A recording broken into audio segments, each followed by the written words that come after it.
Howdy folks, this is Jethro and Lugnut. We're here to do a final on our small scale group build. Finally a final. We didn't wait till the last minute. There's still 3 hours to go, so. On the extra day that we have once every 4 years. Yeah.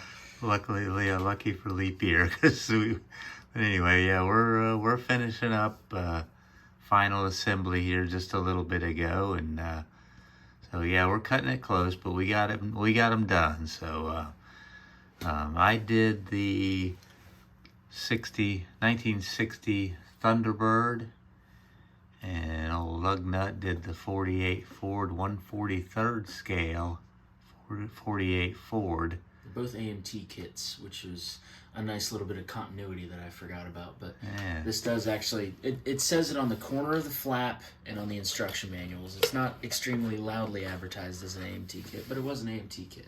Yeah. But they were both, I think they were both pretty good kits. Yeah. Thunderbird went together perfectly. The 48, we had to work on the dash to the interior, to the windshield. It wasn't lining up very good. Had to do a little trimming there, but everything else fell together. Yeah, it fell together good. With the dash to the windshield, it held the interior not sitting in right, so the frame, the chassis wouldn't sit right with the body, so it was all out of whack. So that's why we had to just trim that up a little. Took a few minutes, it's no big deal. But anyway, we are gonna go. Both of them were pretty much box stock. We had a little different idea on how we were doing things, but anyway, this is what we ended up with. We've got, well, the Thunderbird. I'll move them a little bit closer so we can see them a little better, especially the poor little 48. It's a tiny little booger. But the Thunderbird, I just could not come up with a paint scheme or a design or anything that I just kept coming up with different ideas and just didn't do any of them. So I finally decided to just do an old weathered car has been sitting around for a while. The last few builds I've had, I've fought with paint pretty hard. So I just thought, maybe it's time to just do one that's supposed to look a little ragged. So that's what I did. Basically just painted red oxide primer for a base, and then I did the salt technique, sprinkled some salt along the top edge, and you can see a little bit of that in there all along the roof and the deck lid. I did some salt work there, and then just did some sanding down below sanding the gold off of there. Did a little airbrush to put like they were doing a little primer work on it, doing some work on it. That's pretty much what I did with that.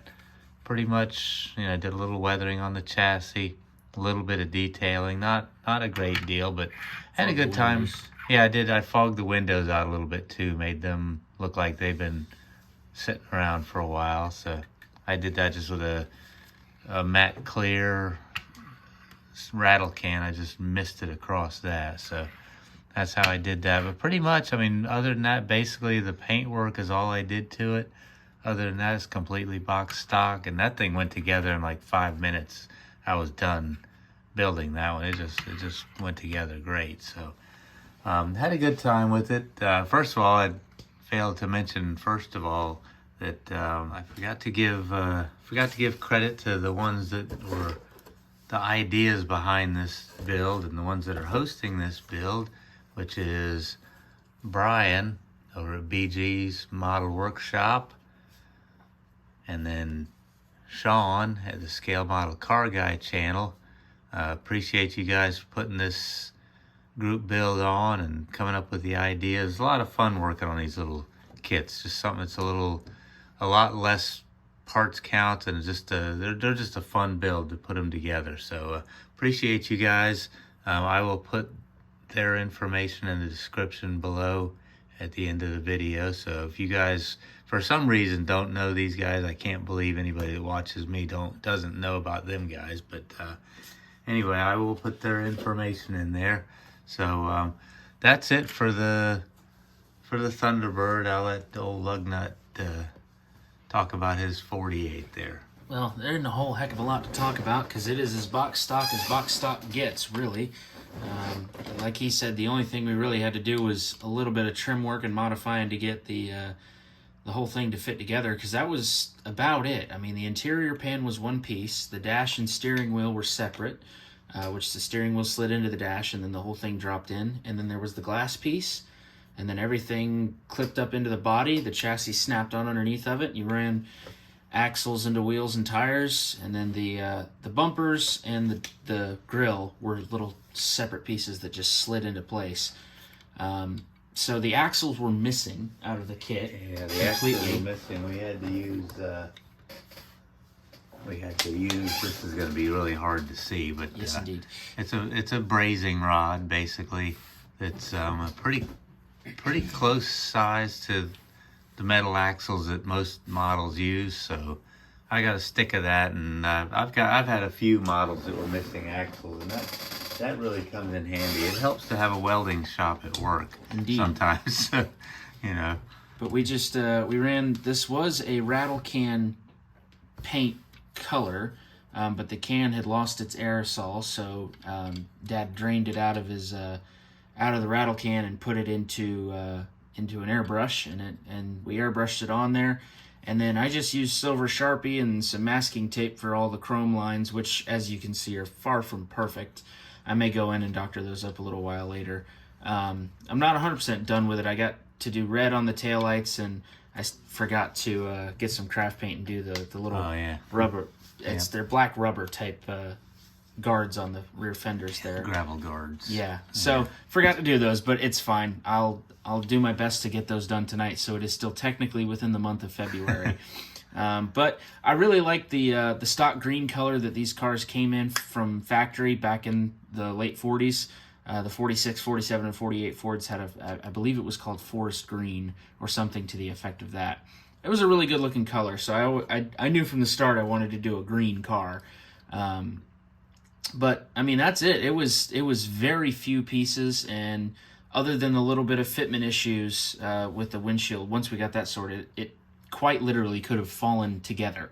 Had like 2 or 3 pegs that had to line up, and it just all fell right into place. It was a really, really neat kit, and I mean, like he said, it's cool to have a small parts count, quick and easy slap together kit, and it looks really neat on the shelf. And I was surprised with how intricate of details they had on the dashboard for how small it is.